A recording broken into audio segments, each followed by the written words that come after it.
You know, I've left you comments before, and there was a couple of them, I think, in the beginning that you responded to. And I guess because I disagreed with you, or I don't know, maybe made a point, you decided that you had to block me, which I know you do to a lot of people, because a lot of people complain about it at other videos, of course, because, you know, nobody can say anything that opposes your opinion. What I think is interesting is you are very typical of a lot of fundamental Christians in the sense that you're a hypocrite. And you do this whole video thing criticizing the response of atheists to the question, you know, where's your proof, or show me your proof that, you know, God doesn't exist. You know, show me your proof or evidence that atheism is accurate.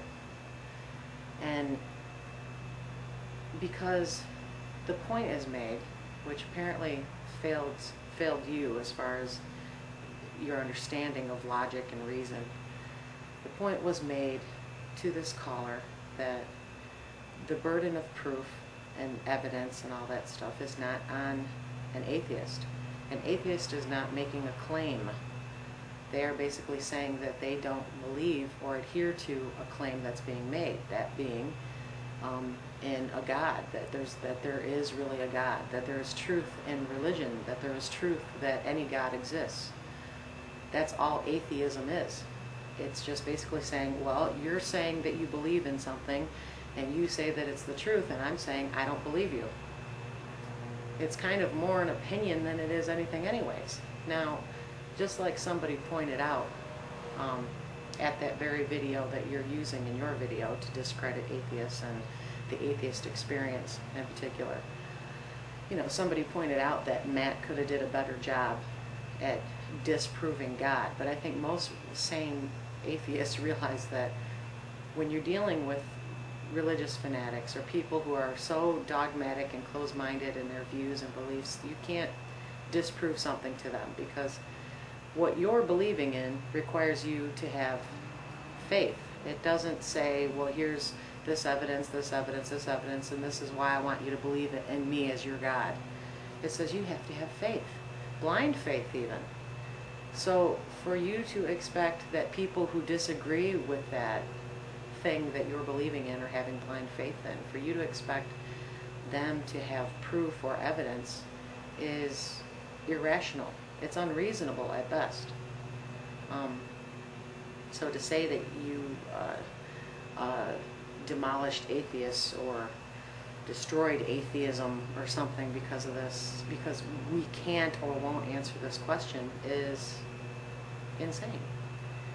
And not only that, but when you put this video, when you did this video response to this Atheist Experience show episode, you didn't even tell all the facts. That, I mean, I could see why you didn't want to show the whole video, because you only have so much time, I get that. But you didn't even honestly or accurately represent what had happened here prior to this Christian calling and asking this question of Matt, because you didn't point out the fact that Matt had already discussed this with this Christian caller via email.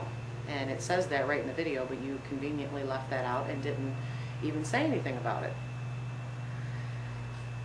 Now, I think it's what makes this so hypocritical is that you block people all the time who disagree with you. How much faith can you actually have, or honestly have?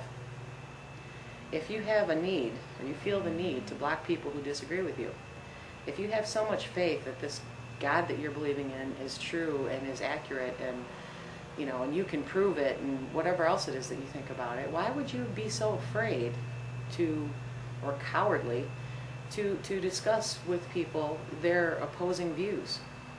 You know, I mean, doesn't it say to you in your own mind that, you know, well, obviously either because it's one of two things. Either you're afraid that somebody's going to change your mind because you really don't have that much faith, or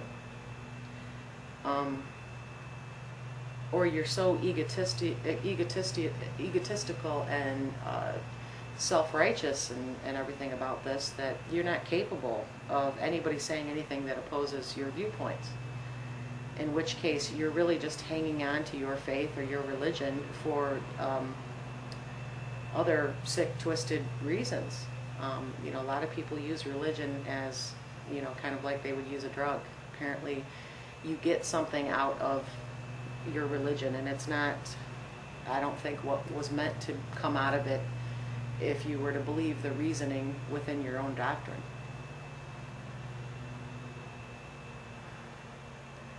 So which is it? I mean, is it just that you're afraid that people are going to convert you if you allow them to speak or say something that opposes your opinion? So you don't want to hear about it? Which, by the way, is the same thing as hanging up on somebody. I mean, you called Matt all kinds of names. You said he failed. You said he ran like a wussy. You said he evolved like a chicken. You called him a coward. What does it mean when every time somebody disagrees with your viewpoint, you block them? What is that? How is that any different than hanging up on somebody? I don't see how it is. You're doing the same thing. And on top of it, you're being a hypocrite.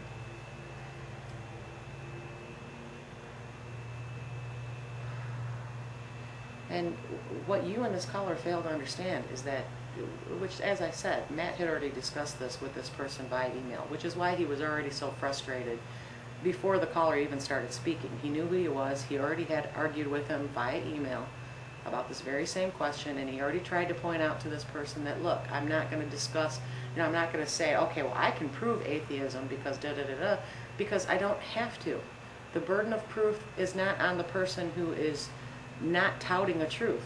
Atheists aren't saying, what we have and what we believe, or in this case, don't believe, is the truth.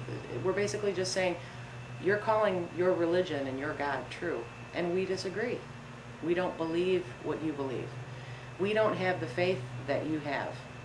And there's this whole free will thing that you guys always talk about, which is why there's evil in the world and things like that, because God gave us free will. Well, if he gave us free will, then I guess it makes sense that there would be atheists in the world, doesn't it? Who don't believe, don't agree with you, have a different opinion than yours. Why is that so scary to you? Why is that such a personal affront, and you get so angry and worked up and you have all this hatred towards atheists to the point where you can't even talk to them? I mean, wouldn't you say that that's kind of closed-minded?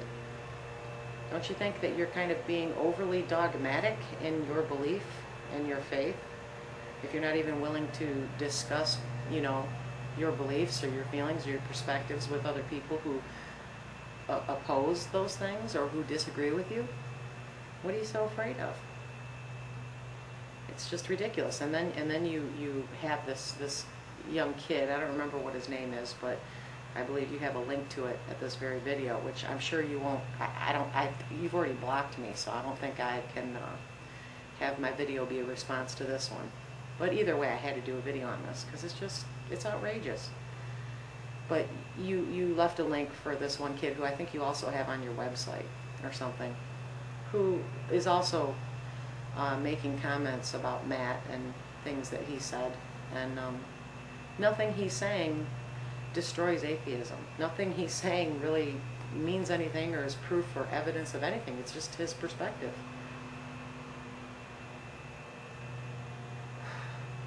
I mean, most atheists have already argued and argued and argued with Christian apologetics, and we realize that, I think most of us realize that there's no reasoning with people who are unreasonable, who are illogical, who, have completely gone off the deep end, and they think, well, God exists because the Bible says so, and the Bible's credible. Well, I'm sure that you can find people, you could probably even find scientists and, all kinds of seemingly credible people who would agree with you. But then I could find, for every person or for everything that you call evidence, I could find something that counters that evidence. I could find something that counters the idea that there is a God. And we could go and do that all day. But atheists, because we're sane and rational, have realized that what's the point of doing that? There's no point in doing that. God can't be proven in the same way that a unicorn can't be proven. And I think that's the point that is being, that you're missing, that you and this caller just don't understand. I can't disprove that there's unicorns because, I can say, well, there's no evidence of unicorns, or there's not enough evidence of unicorns. And then if you believed in unicorns, you could come back and say, well, look, there's a book here that says unicorns existed, or, you know, look, there's all these pictures of them, and there's all these people that, you know, in ancient times that said they existed, so they must exist. It's still anecdotal at best. It's not evidence. It's not proof. It's just you're taking something that, you know, and you're looking at it and you're deducing with your free will that I believe this. But in the same fashion, I'm doing the same thing. I'm saying, I don't believe this. I don't think this is credible evidence. Atheists don't think that there's credible evidence that a God exists. And anything that you claim is credible evidence, like I said, I could find somebody or something that would dismantle that or would counter that argument.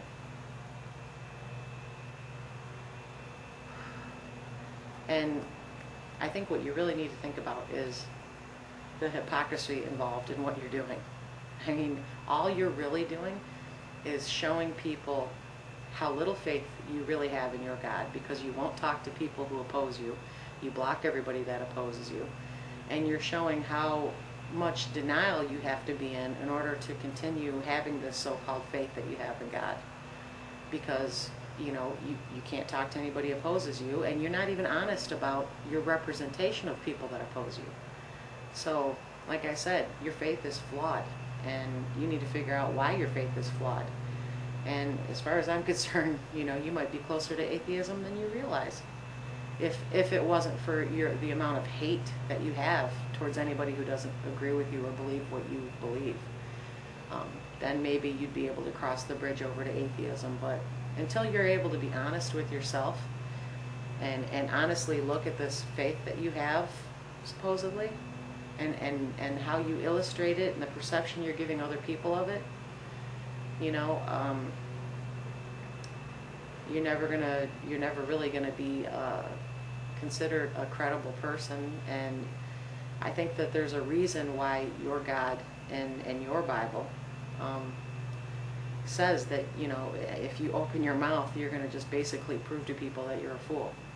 And there were so many times in the Bible where, like, you know, I believe it was Abraham or Moses, one of the two of them, was basically saying that they didn't feel that they were eloquent enough as far as their speech to speak for God. And you really should think about that. Because, you know, I don't think that the points that you're making, and I don't think the dishonesty and the hypocrisy that you're exhibiting really shows your God in a good light. I think you need to think about that. And I know you won't address this. If you do, I'll be surprised. And I welcome it. But that's all I had to say.